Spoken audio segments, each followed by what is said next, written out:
Right, good morning, welcome back. Now, if you watched the last couple of videos on this, we've fully refurbished the header pipes ready to bolt on the bike, and we've run it on the headers. So we know the engine's good, all the servicing, the cam belts, everything's done, and the exhaust is ready to bolt on as far as the headers are concerned. The next thing after the headers that we have to run, we've got no choice, can't run the bike on open headers, is going to be this, the collector box. And it needs quite a bit of attention before I can bolt it onto the bike. Now don't get me wrong, I'm not going to have silencers on this bike. It's going to run on these open pipes here, and this will form the silencer. It will quieten it down a little bit, but also the great thing, it will smooth it out. When it was just running on open headers, it's cracking and popping, it's making horrible noises, it sounds rough as a bear's backside. This will smooth it out and make that sweet 6-cylinder sound absolutely perfect, but it'll still have quite a lot of volume, which is what we want. But what I've got to do before I can bolt it on and then move on to the next thing is I've got to deal with the mounting of this. This used to bolt in one side and in the other through the original factory mounting bushes on the frame, but it won't do that now, because on one side there is a hole and there is a thread in there, but on the other there's a busted off bolt in there, and that is the flavour of any motorcycle project like this. Broken bolts, rusted fasteners, things snapping off, it's just the territory. That's what you have to deal with, and that is going to be a fun job for today. Well, now this is the way the exhaust system's going to work, just to give you kind of a little preview. Collector box is, I think it's Motad brand, but it's an aftermarket copy of the original big steel thing that used to rust out after the second Tuesday. They really didn't last very long at all, but this being stainless steel, it'll last forever, and it's absolutely solid and sound. So this, with these header pipes, will be practically all there'll be as an exhaust. I'll just put it together, how it's going to be on the bike, and I'll show you what I mean. These fit in like so, and there. All right, so header pipes bolted on, exhaust coming back into the collector. And for all intents and purposes, this will be the silencer. That will silence quite a lot. It will quieten down the volume slightly, but it will smooth everything out, because all 6 cylinders are into one solid silencer, just with 2 outlets. And these originally fed into those big long silencers, but they won't be there. All we're going to do with these is just put some tips on them, just something to give it a tail to look completed, and that itself will be all I'll need. Well, now, as all bolts that break off, there's a range of ways to get the stump out. One of them, which I really like, is to weld a head on it. So you get a nut, you've got a washer down first, then a nut on top, and you fill the hole in the nut with weld, and it all glows orange and it all melts into one, and it forms a bolt head. And then you just get a big spanner on it and undo it. But there are problems with that on this application why I can't really use that. This is a riv nut. Basically, it's a sheet metal box. They drill a hole in it, they drop the riv nut in, and then they squeeze it in place, and that produces a thread that you can bolt into. So imagine welding a head on that, getting a big old socket on it, giving it some welly. It's not going to turn the broken stump out of the rusted thread. What it's going to do instead, it's going to break the riv nut free and twist it out of the sheet metal, because that's holding with far less grip than that rusted bolt. So welding a head on it is not an option in this case. What I've got to do instead is the old-fashioned way of filing it flat to get a nice stable surface, and then put a center punch in and drill it. And today I've got myself some left-handed drill bits. Let's see if they work.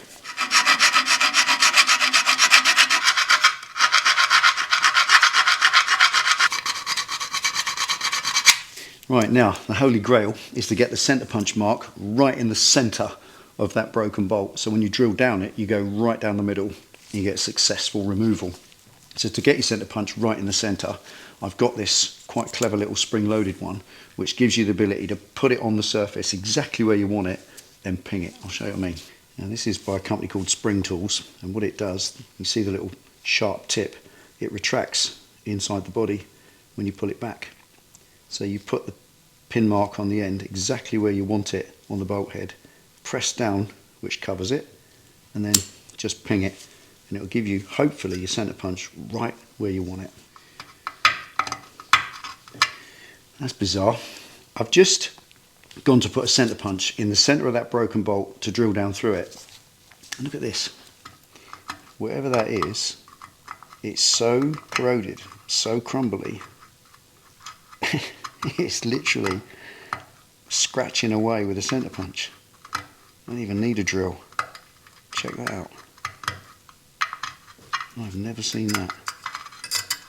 And we're through. We are through. That's how destroyed that bolt was.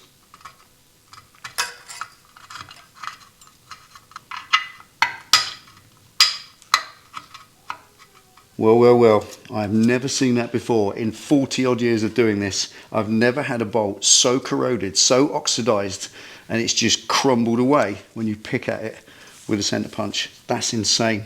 All I think I actually need to do now is get in there with some penetrating oil, soak everything, and then see gently if I can run a tap down it to rescue whatever's left of the thread. And there should be no problem because the thread is stainless steel, as is the rest of the collector box. That was obviously a mild steel bolt that just rusted away into oblivion. My goodness me. Right, protect from splashes. Thank you.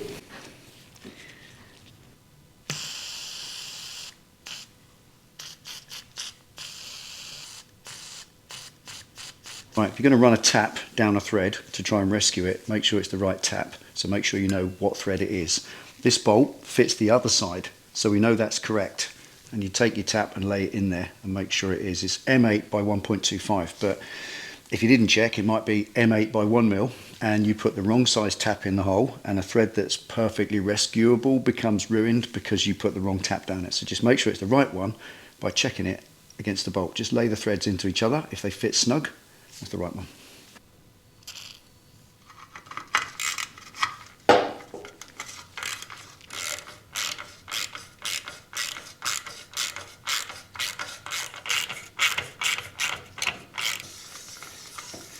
I think tonight I need to get a lotto ticket because this is another piece of luck like I never expected. That's incredible. I imagined all kinds of horrors with this and having it all ripping out and having to plate weld over it. But look at that, clean, tap all the way through it.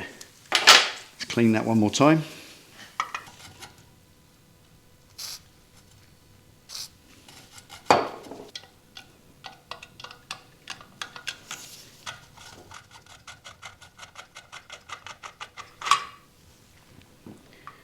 Finally, check it with a bolt. Lovely. Make sure it tightens up. Yep.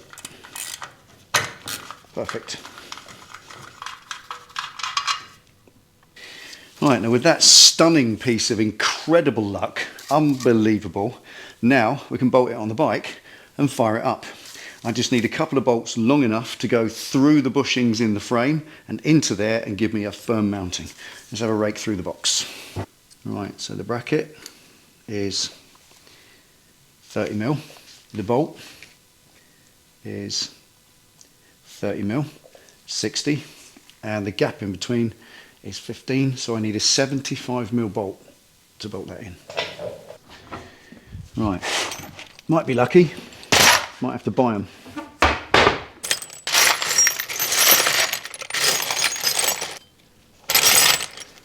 Got one, and one that's a little bit longer.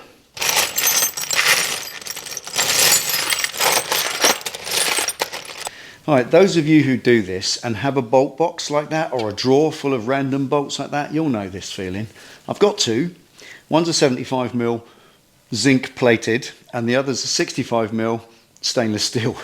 You'll get them, but they'll be odd, and you'll end up putting odd fasteners in, and I absolutely hate that. I don't know if you're like me, but I cannot have random different fasteners in the same part. So I'm going to order a couple of stainless steel 75 mil M8s, and I'll replace them in the future. But for now, these two bolts will hold it on for today so we can fire it up.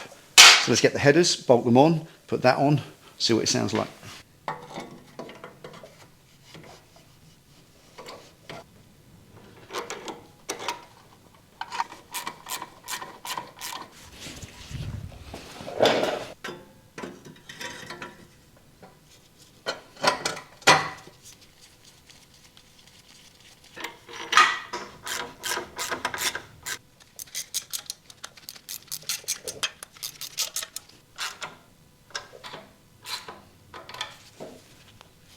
Right there. Now that's only just thrown on the bike for a fire up. I've got to put gaskets in between the headers and the collector, clamps on there obviously, and the correct bolts. So I'm going to get 2 stainless bolts, the correct lengths, they're going to be different, and at the same time a little spacer I've got to make up so it all sits perfectly where it should. That's the final assembly long in the future when we put the gaskets in and the new nuts on the headers and everything else. But for now, it's thrown on today just for a fire up to see what it sounds like. It ran on open headers in the last video. Horrible sound, raucous, raggedy and nasty. I wouldn't ride it down the road like that in a million years, but with a collector on, I'm hoping this is going to sound super sweet. So let's see.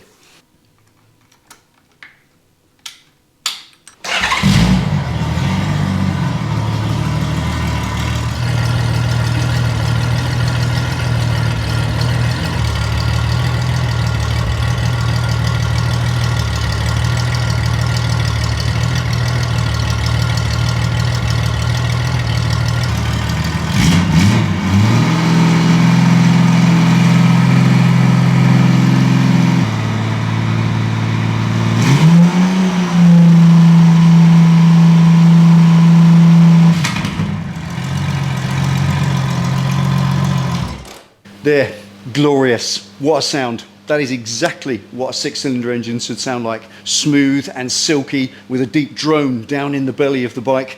Perfect. I'm absolutely chuffed to bits with the way that sounds, and that's how it's going to be. All I might do on the back there is put some little slash cut tips just to make the back of those exhaust pipes look finished, so they don't look like you've just took your exhaust off and left them. That's a bit rough looking.